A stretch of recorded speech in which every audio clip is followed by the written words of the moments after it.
स्वतंत्रता सेनानी कुंवाराम जी आर्य की पुण्यतिथि के अवसर पर हम सब लोग एक साथ उनको श्रद्धा सुमन भेंट करते हैं, श्रद्धांजलि प्रकट करते हैं।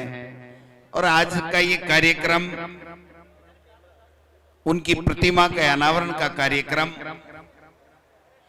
इतना शानदार और जानदार, आप सब लोग खेती में व्यस्त होने के बावजूद भी यहाँ पधारे हैं।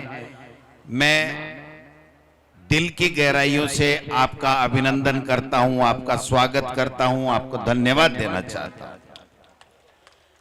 आज इस कार्यक्रम में हमारे बीच में हमारे युवा साथी, आपके लोकप्रिय सांसद राहुल कसवा जी हैं। उनकी अध्यक्षता में कार्यक्रम हो रहा है।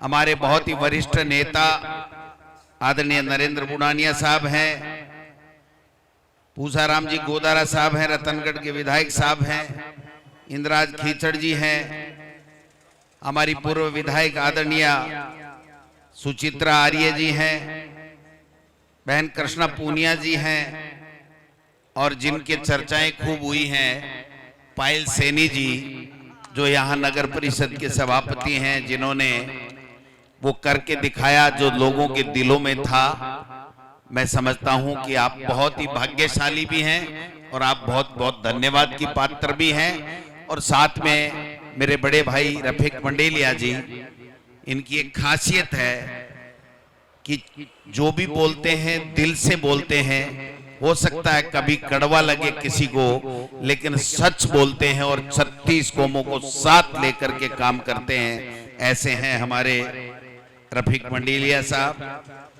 मैं मुस्तफा कुरैशी जी, मेरे चेयरमैन यहाँ आए हैं, राजगढ़ के चेयरमैन जी यहाँ पर हैं, भाई आसिफ खान है, रामानंद जी NSUI अध्यक्ष हैं, संजय कसवा जी हैं, प्रधान जी हैं, राम जी भाई जी हैं, दिनेश कसवा जी, संजय दीक्षित जी, परमेंद्र सियाग जी, ओम प्रकाश नागा जी, आदूराम जी, नौल साहब, किशोर कुमार जी धांधू, कमला पूनिया जी, जो मिट्टी लेकर के आई हैं। मैं आपको धन्यवाद देना चाहता हूं कि आपने इस पुण्यतिथि को और यादगार बनाने का काम किया है। हमारी विमला कालवा जी हैं, विद्याधर बेनीवाल जी हैं, और राम रतन जी और नारायण जी और शारदा जी और गायत्री जी, और सम्मानित मंच सबका नाम मैं ले नहीं सकता, किसी का रह गया हो तो माफी चाहता हूं। आप सब लोग इस पुण्यतिथि के अवसर पर, इस मूर्ति के अनावरण के अवसर पर पधारे हैं और मुझे भी आपने मौका दिया है। मैं लंबी चौड़ी बात नहीं करूंगा, खेती का समय है, आप सुबह से आए हुए हैं, लंबी चौड़ी बात करने की आवश्यकता भी नहीं है। ये कार्यक्रम ही एक ऐसा कार्यक्रम है जिस कार्यक्रम को हम हमेशा हमेशा के लिए यादगार बनाना चाहते हैं। इसलिए हम ऐसी बात भी नहीं करेंगे कि किसी को कोई चुभती लगे, लेकिन एक बात जरूर मैं आप सबसे इस मौके के ऊपर करना चाहता हूं कि जब कुंवाराम आर्य जी जैसे लोगों ने एक लंबा संघर्ष किया, कड़ी मेहनत की, सबको साथ रखा, और उसके बाद में किसान के कल्याण के लिए, किसान की उन्नति के लिए, किसान किस प्रकार समर्थ बने, शक्तिशाली बने, वो अपने बेटे बेटियों को कैसे पढ़ाए और कैसे उसको सामाजिक सुरक्षा मिले। मैं समझता हूं इस दिशा में उन्होंने बहुत बड़ा काम हमारे देश और प्रदेश के किसानों के लिए किया। कुंवाराम जी आर्य के कभी भी एक जाति उनके दिल और दिमाग में नहीं थी। उनके दिमाग में था वो गरीब, पीड़ित, शोषित, वो किसान, चाहे उसकी 2 बीघा जमीन हो, चाहे उसके 100 बीघा जमीन हो, चाहे 5 बीघा जमीन हो, कि उसको जमीन का अधिकार नहीं मिल रहा। वो काश्त कर रहा है, लेकिन उसकी काश्त का फैसला, उसमें क्या अन्न होगा, कितना होगा, और उस मेहनत करने वाले किसान के कितना जाएगा घर पे, उसके बच्चों के पेट में कितना अनाज जाएगा, इसका फैसला दूसरे लोग किया करते थे। उनके मन में तकलीफ थी, छुआछूत का बोलबाला था, शिक्षा नहीं थी, पूरा शोषण होता था, अत्याचार होता था, अन्याय होता था। आज तो हमारे बच्चे भी पढ़ लिए, नौकरियां भी कर रहे हैं, बिजनेस भी कर रहे हैं, लेकिन उस वक्त ये सब चीजें हमारे यहाँ पर नहीं थी। उस वक्त महिला शिक्षा भी नहीं थी। आज तो हमारी बेटियां लंदन में पढ़ रही हैं, यूएस में पढ़ रही हैं, लेकिन उस वक्त नहीं था। इसलिए उनको ज्यादा तकलीफें आई, लेकिन उन्होंने अपनी तकलीफों को ध्यान नहीं दिया। अपनी जो तकलीफ थी उनके ऊपर उन्होंने हमेशा एक बात को प्राथमिकता दी कि मैं या मेरा जो साथी हैं वो हम इस आने वाली पीढ़ी के लिए, इस किसान कौम के लिए, 36 कौम के लिए क्या करके जा सकते हैं, इस जज्बे के साथ में उन्होंने काम किया। उसका फायदा हमें मिला, लेकिन वो फायदा थोड़ा मिला जितना हम लोगों को, किसानों को मिलना चाहिए था, जो दलित को, पिछड़े को मिलना चाहिए था, जो अल्पसंख्यक को मिलना चाहिए था, वो फायदा नहीं मिला।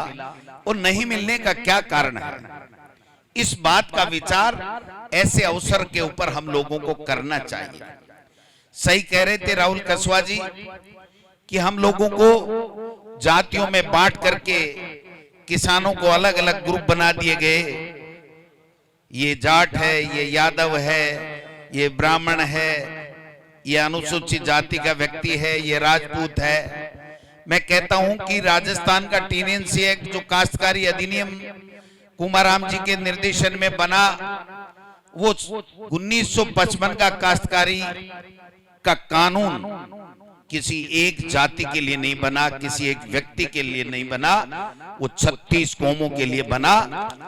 तो ये समझिए कि उनके दिमाग में 36 कौमों के कल्याण की बात थी, लेकिन समय की करवट बदली, राजनीति इतनी हावी हो गई उन चीजों पे, राजनीति इतनी हावी हो गई कि हम राजनीति में रहने वाले लोगों ने अपने स्वार्थ के लिए किसान को बांटना चालू कर दिया। और जातियों में बांटने के कारण से मैं समझता हूं कि वो चीज आज तक हम हासिल नहीं कर पाए, जिसका सपना कुमाराम जी, दौलतराम जी सारण, परशुराम जी मदेरना या हमारे दूसरे लोगों ने स्वतंत्र आंदोलन के समय लिया था। ऐसे ऐसे लोग शहीद हो गए जिन्होंने अपने घर परिवार के बारे में नहीं सोचा, लेकिन आज हम छोटी छोटी राजनीति के लिए, छोटे छोटे निजी स्वार्थ के लिए, कि मेरा बेटा मास्टर लग जाए, मेरे बेटे का वार्ड में से ट्रांसफर हो जाए, मेरा छोटा मोटा काम हो जाए, मेरा गलत धंधा चल जाए, मेरी दारू की दुकान चल जाए, मेरे को ये हो जाए, इन छोटी छोटी बातों को ध्यान में रख करके और हमने अपने आप को बांटने का काम कर लिया। और जब हम अपने आप बांटने लग गए तो हमारा जो सपना था कुमाराम जी आर्य जैसे लोगों का, वो सपना अधूरा रह गया। ये मैं आपसे निवेदन करना चाहता हूँ। मैं एक बात निवेदन करना चाहता हूँ, कोई भी पार्टी हो, पार्टियां सब आई हैं, बीजेपी को भी आपने देखा है, लोकदल को भी देखा, कांग्रेस को भी देखा, मोदी जी को भी देखा, इंदिरा जी को भी देखा, नरसिम्हा राव जी को भी देखा, अटल जी को भी देखा, अशोक गहलोत जी को भी देखा, वसुंधरा जी को भी देखा, और आज हमारे भजन लाल जी को भी आप देख ही रहे हो। लेकिन हम लोग भाषण देते हैं, लेकिन भाषण के मुताबिक काम नहीं करते हैं। अब मॉनिटरिंग का समय आ गया है। हम जो मंच पे बैठने वाले लोग हैं वो आपके कारण से हैं, आप हमारे कारण से नहीं हैं। हमारे मंच पे बैठने वाले और सरकार में बैठने वाले लोगों का मूल्यांकन करने का समय अब आ गया है। मूल्यांकन आपको करना है कि कौन सरकार में आकर के, कौन मंच पे खड़ा होकर के, कौन एमपी बन के, कौन एमएलए बन के, कौन नगर परिषद का चेयरमैन बन के, कौन प्रधान बन के, कौन प्रमुख बन के, कौन पार्षद बन के, कौन सरपंच बन के क्या बात कह रहा है। क्या ये जो बात कह रहा है क्या ये सही है, हमारे हितों की बात कर रहा है या अपने स्वार्थ के लिए हमको लड़ाने और भटकाने की बात कर रहा है। ये बात समझनी पड़ेगी। और जब ये बात समझ जाएंगे उसके बाद में कोई दिक्कत नहीं है। मैं मानता हूं कि किसान की प्रगति भी हुई है, किसान में शिक्षा का भाव भी आया है। अगर ये जो साफी और जो फेंटा बांधे हुए लोग बैठे हैं, अगर ये समय की नजाकत को नहीं समझते तो हम LLB किए हुए नहीं होते, राहुल कसवा सैनिक स्कूल में पढ़ा हुआ नहीं होता, या यहाँ पर शिक्षक हमारी बेटियां जो बैठी हैं, चाहे वो सुचित्रा आर्य जी हो, चाहे वो गायत्री जी हो, चाहे वो शारदा जी हो, चाहे कोई भी हो, पायल सैनी जी हो। आपने देखा पायल सैनी जी का, एक किसान की बेटी है, कितना शानदार भाषण था। तो ये सब चीजें आपके कारण से हुई है। आपने कहा कि मैं चाहे एक टाइम भूखा रह जाऊंगा लेकिन मेरा बेटा और बेटी पढ़ना चाहिए। इस सोच को आपने आगे रख करके जब काम किया तो हम लोग यहाँ मंचों पे बैठ करके भाषण देने लायक बने, कोई लोकसभा में और कोई राजस्थान विधानसभा में। लेकिन दुर्भाग्य ये है कि जब सरकारें आने के बाद में जब चुनाव आते हैं तो चुनाव आते आते वक्त हम उन सरकारों का मूल्यांकन करना भूल जाते हैं। 5 साल सरपंच काम करता है, 5 साल वो दिन रात अगर मेहनत करता है तो उसकी मेहनत का मूल्यांकन सही नहीं होगा तो ऐसे लोग आ जाएंगे जो भ्रष्टाचार को जन्म देंगे, भ्रष्टाचार को चरम पे पहुंचाएंगे। मैं समझता हूं कि ये सोचना पड़ेगा। लोग आते हैं, चाहे जिस पे एक राजनीति इतनी खराब हो गई है कि चाहे जिस पे आरोप लगा देता है, कोई जिम्मेदारी नहीं बनती है, और लोग बाग इस मीडिया के माध्यम से सुन सुन के एक माहौल बना लेते हैं कि नहीं भाई ये काम तो हुआ ही होगा यार, देख वो टीवी वाला बोल रहा था, वो व्हाट्सएप के ऊपर आ गया। आजकल तो ये सोशल मीडिया है। मेरे को कई लोग कहते हैं डोटासरा जी थिएटर का ठीक देवो सरकार के खिलाफ। मैं क्यों थाने के वेरो बाबा बोले मन्ने मेरो पोत्यो है ना व्हाट्सएप के ऊपर दिखावे कि डोटासरो आ बात बोली है। तो मैं कहना चाहता हूं कि हर व्यक्ति उस बात का मूल्यांकन जिस दिन करने लग जाएगा कि ये बात सही है, ये बात गलत है, ये लोग अपनी स्वार्थ के लिए गलत बोल रहे हैं, ये लोग सही बोल रहे हैं, जब सही का फैसला आप करने लग जाओगे तो वास्तव में जो स्वर्गीय कुमाराम जी आर्य जैसे लोगों ने सपना सोचा था वो सपना तब जाकर के पूरा होगा। ये मैं आपसे निवेदन करना चाहता हूं। आज आप देखिए मर्जी है जो भाषण दे देता है, जो बन जाते हैं उसके बाद में हल्दी की गांठ लेकर के पसारी बन जाते हैं, चाहे जो भाषण ठोकने लग जाते हैं। आप उदाहरण देख लीजिए। मैं कोई राजनीति करने यहाँ नहीं आया आज की तारीख में, लेकिन मैं सच्चाई बताने आया हूं कि हमको समझना पड़ेगा। आज जब सरकार बनी भारतीय जनता पार्टी की, कैसे फैसले हुए, कैसे मुख्यमंत्री का चयन हुआ, क्या आपको आप में से ईमानदारी से बताइए, दिल पे हाथ रख करके, कि एक भी व्यक्ति यहाँ बैठा है उसने सोचा था कि क्या भजनलाल जी मुख्यमंत्री बनेंगे? सोचा था किसी ने? तो फिर भी दे दमादम 14 सीटें दे दी। भाई किस बात की दे दी? भाई किस बात की दे दी? आपने कभी सोचा था कि इस प्रकार से फैसले होते हैं? क्या किसी ने भी सोचा था कि किरोड़ी लाल जी कृषि मंत्री बनेंगे? और किरोड़ी लाल जी कृषि मंत्री बनने के बाद में एक किसान का बेटा होकर के 3 महीने तक अपने भाई की टिकट के लिए किसानों की हितों को दरकिनार करते हुए वहां पर सरकार के खिलाफ आवाज बुलंद करेगा, हड़ताल करेगा, धरना करेगा, गांव जाके बैठ जाएगा, गाड़ी छोड़ देगा, बंगला छोड़ देगा। किसी ने सोचा था? क्यों भाई? मैं पूछना चाहता हूं, कल मैं दोसा में भी कह के आया हूं, मैं कोई राजनीति नहीं कर रहा, लेकिन मैं सही कह रहा हूं कि जो व्यक्ति को जो जिम्मेदारी दी जाती है उस व्यक्ति को वो जिम्मेदारी अपनी ईमानदारी पूरी निष्ठा के साथ में निभानी चाहिए। ये समय का तकाजा है और आप सब लोगों का ये अधिकार भी है कि उस व्यक्ति से वो काम लेवे। आज मैं कहना चाहता हूं, जब कुमाराम जी की बात आई तो निश्चित रूप से रात को थोड़ा बहुत वाइब्रेशन था किसी न किसी बात को लेकर के। मैंने बात की सबसे, मैंने कहा अगर वहां किसी तरह की कोई बात होती है तो गोविंद डोटासरा या दूसरे की बात नहीं होगी। लोग हम पे हंसेंगे कि वो किसान कम्युनिटी जिसने स्वतंत्रता सेनानी स्वर्गीय कुमाराम जी की मूर्ति के अनावरण के कार्यक्रम में इस प्रकार की बात हो गई।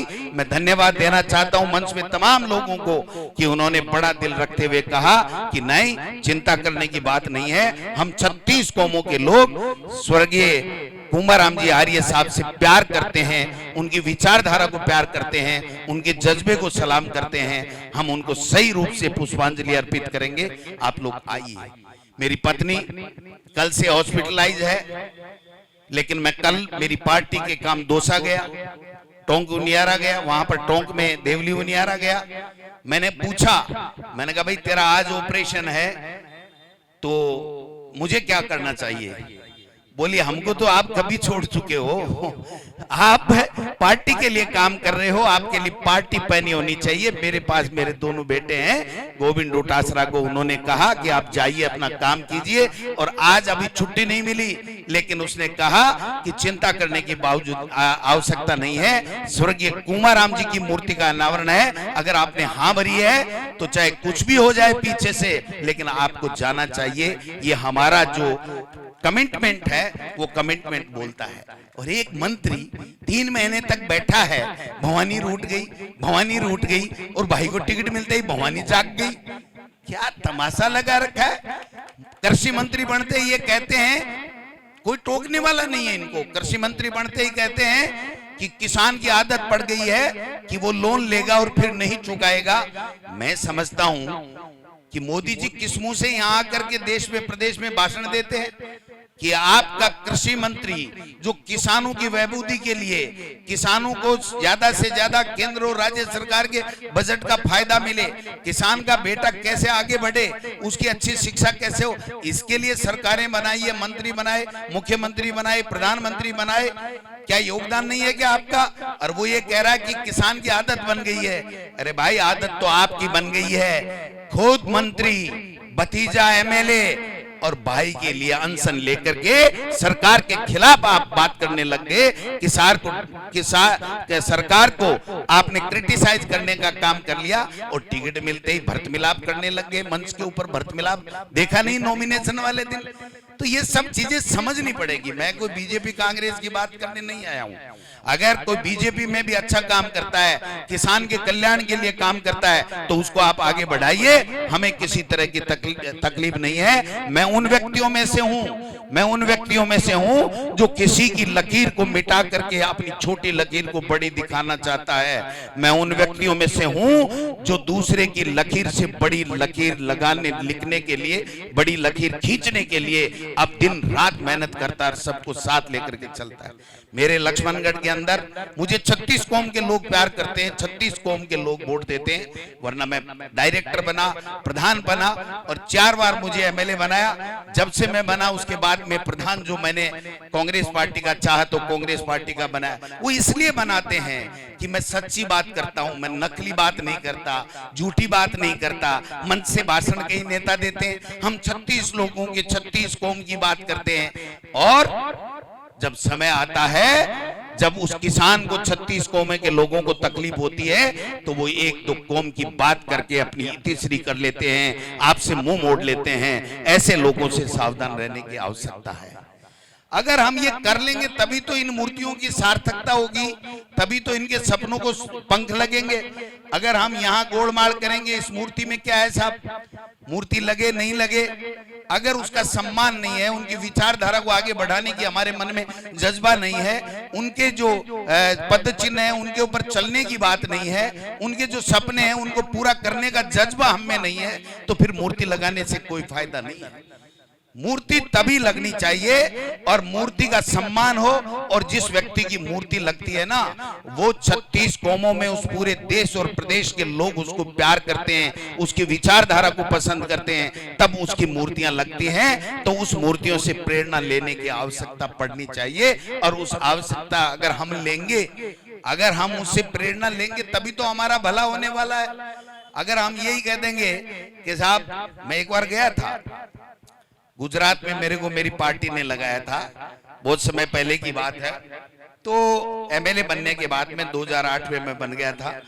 तो मेरा वहां स्वागत हुआ, 500-700 लोगों ने स्वागत किया, खाना खिलाया, अपने राजस्थान के लोग मिल गए, जयकारे किए, मालाएं, शॉल जो आप उड़ा रहे थे वैसे उड़ाया। लास्ट में 1-2 व्यक्ति जो मेरे खास थे, उनको मैंने इधर बुला के पूछा कोने में कि यार स्वागत तो जोरदार है, कांग्रेस के वोट कता का होगा, बढ़िया होगा न? बोले भाई जी हम तो एक ही गुंदे।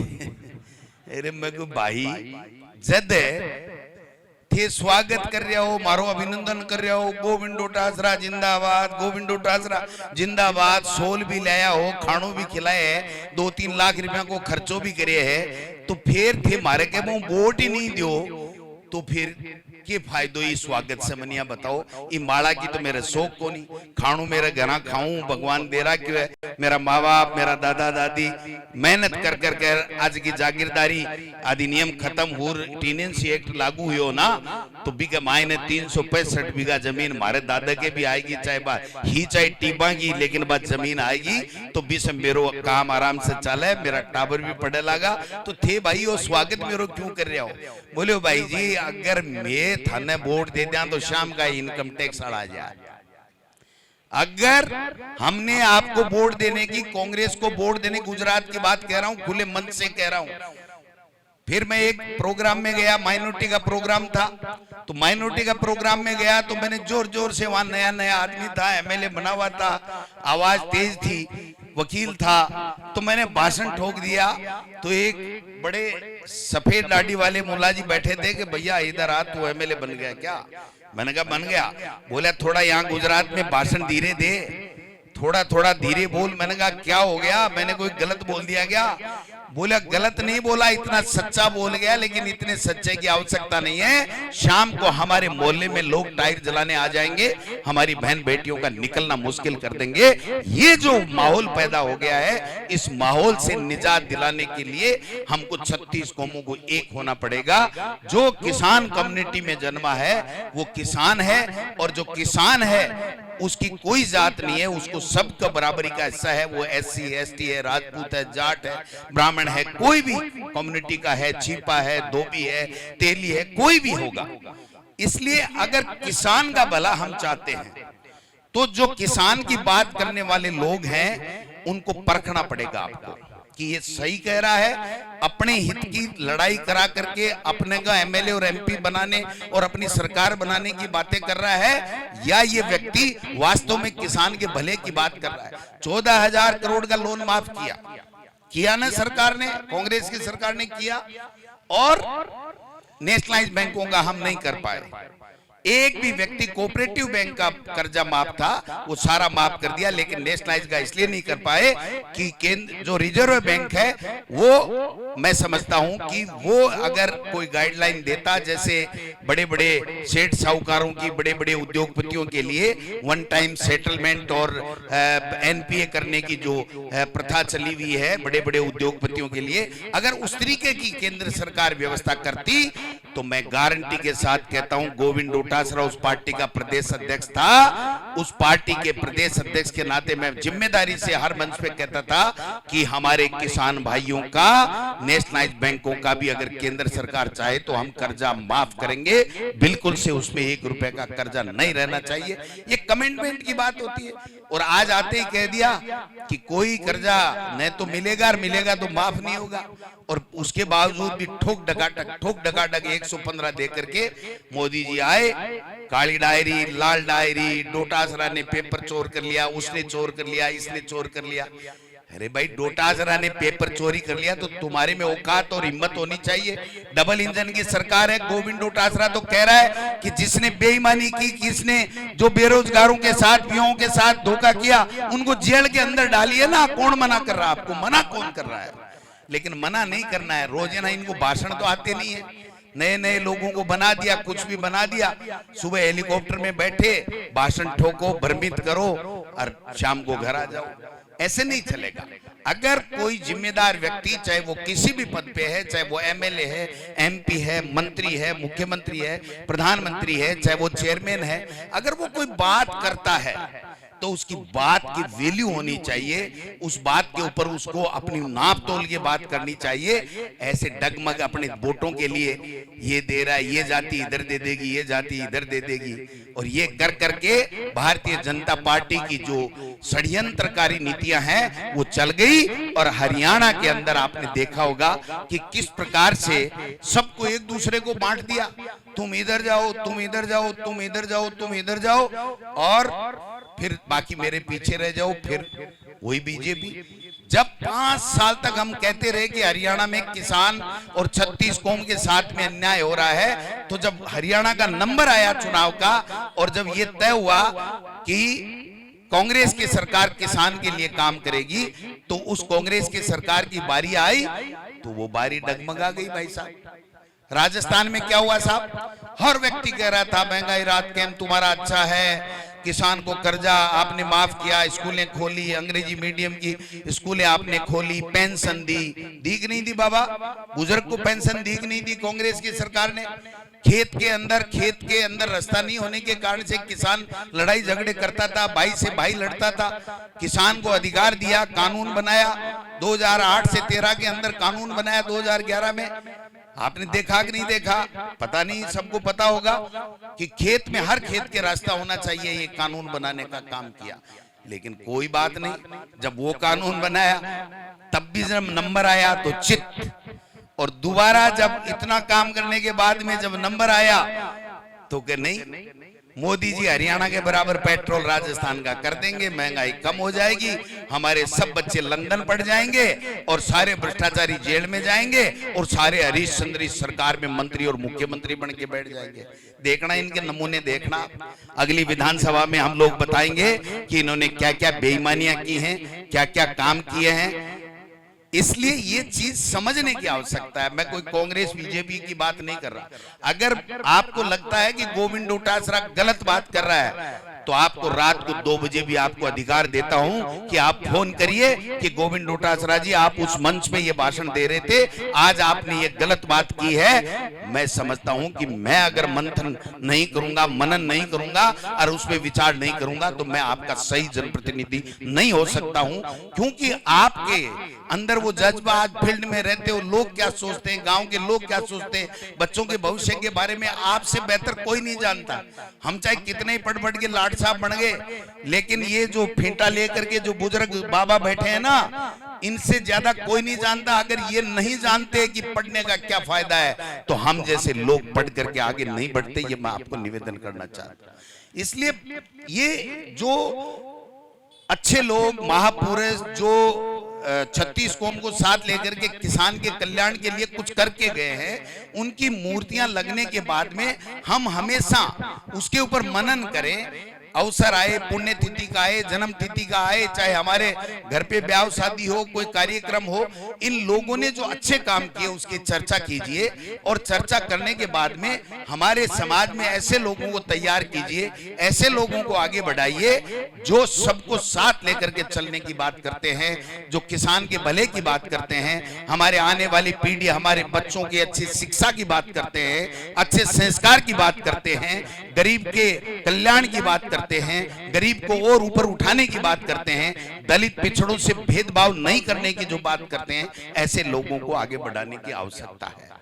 लेकिन होता क्या है भाई साहब, जब डमडमी बजती है ना तो डमडमी के अंदर सारी बातें भूल जाते हैं। 15-20 दिन मैं वकील था, तो जब कोई अधिकारी ठीक काम नहीं करता था, कोई गड़बड़ कर देता था, तो हम लोग क्या करते, हमारी बार एसोसिएशन सीकर की हम मीटिंग बुलाते और मीटिंग बुला करके कहते साहब अमुक अफसर भ्रष्टाचार कर रहा है, इसका इरादा ठीक नहीं है, ये फैसले पैसे लेके करता है, ये भेदभाव करता है, इसका बहिष्कार कराया जाए। तब तक बहिष्कार किया जाए जब तक इसका ट्रांसफर नहीं हो जाता, तब तक बहिष्कार किया जाए। ये मैं मेरे जीवन की बात बता रहा हूं। मैंने 18 साल वकालत की है सीकर कोर्ट में, तो सब ताली बजाते थे, 100, 200, 300 जो भी वकील होते थे वो ताली बजाते और उस अधिकारी का हम लोग बहिष्कार कर देते। मैंने 2 महीने हम लड़ते और मैंने 2 महीने बाद में सरकार आखिर में वकीलों के सामने आपको पता ही है झुकती है, उस अधिकारी का ट्रांसफर कर देते। लेकिन वो जो हमने जिस दिन उसका बहिष्कार किया उसके 2 दिन बाद में हम वकीलों में से ही 5 आदमी आके कहते यार मेरे एक नया केस आया हुआ है, ये तुमने क्या गोविंद डोटासरा लफड़ा कर दिया, क्या है यहाँ पर बहिष्कार कर दिया, पता नहीं सरकार कब ट्रांसफर करेगी, मेरे को स्टे नहीं मिलेगा तो मेरे को फीस नहीं मिलेगी। और 2 दिन 4 दिन 5 दिन बाद में ऐसा माहौल बनता और ऐसा महसूस कराया जाता कि हमने पता नहीं कितनी गलती कर ली कि आज के बाद में कभी किसी का बहिष्कार नहीं करेंगे, क्योंकि वकील के तो रोजाना कोई आएगा, उसको फीस देगा, मेहनता ना देगा तभी तो उसके पीपे में आटा आएगा। तो ये हो जाता, लेकिन महीना 1.5 महीना हम क्रिटिसाइज होता सरकार में भी यही है कि जब चुनाव आते हैं तो जोश जोश में जाति धर्म संप्रदाय पता नहीं क्या क्या बातें आ जाती हैं, क्षेत्रवाद आ जाता है, इलाकेवाद आ जाता है और कोई स्वार्थ आ जाता है, हम फैसला कर देते हैं और महीने 20 दिन बाद में हम कहते हैं कि इससे तो 1000 गुना पहले वाली सरकार अच्छी थी, हमने क्या बना दिया क्या नहीं बना दिया। इसलिए मैं निवेदन करना चाहता हूं कि समय के ऊपर अगर हम लोग सोचेंगे, समय के ऊपर सोच करके अगर हम फैसला करेंगे तो निश्चित रूप से किसानों का भला होगा, हम सबका भला होगा। इसलिए अच्छे लोगों को आगे बढ़ाइए, जो सच्ची बात करते हैं, दिल से बात करते हैं। थोते भाषण देने वालों से सावधान रहने की आवश्यकता है, थोते भाषण देने वालों से सावधान रहने की आवश्यकता है। जो आपके हित की बात करे, आपके दिल की बात करे, उन लोगों को आप आगे बढ़ाने का काम करें। और सच्ची श्रद्धांजलि, सच्ची पुष्पांजलि तभी होगी जब हम सब मिलकर के उन्होंने जो समाज के लिए कर दिया है उसको और ज्यादा मजबूत करने का काम करें। आपस में बंटे नहीं, आपस में लड़े नहीं। आप देखिए कि बीजेपी किस प्रकार से प्रचार करती है, किस प्रकार से एक ध्रुवीकरण करती है। आज का भास्कर पढ़ा होगा आपने, पढ़ा कि नहीं पढ़ा? पढ़ा ना, क्या क्या बांट रहे हैं कि गोधरा में क्या हुआ क्या नहीं हुआ, किस प्रकार से वहां पर जो कत्लेआम हुआ उसकी किताब पढ़ा रहे हैं। भाई इससे क्या फायदा होगा आप बताओ मुझे, किसी को फायदा है उस बातों से? तो मैं समझता हूं कि ये सब बांटने की बातें हैं कि यहाँ हिंदू मुस्लिम कर दो, जिससे हमारी बातों पे कोई ध्यान नहीं दे। इसलिए मैं आपसे इतना ही निवेदन करना चाहता हूं कि आप सब लोगों को धन्यवाद, आयोजक मंडल को बहुत बहुत धन्यवाद, खेती के समय में आप आए उनको भी धन्यवाद। हम सब मिलकर के सब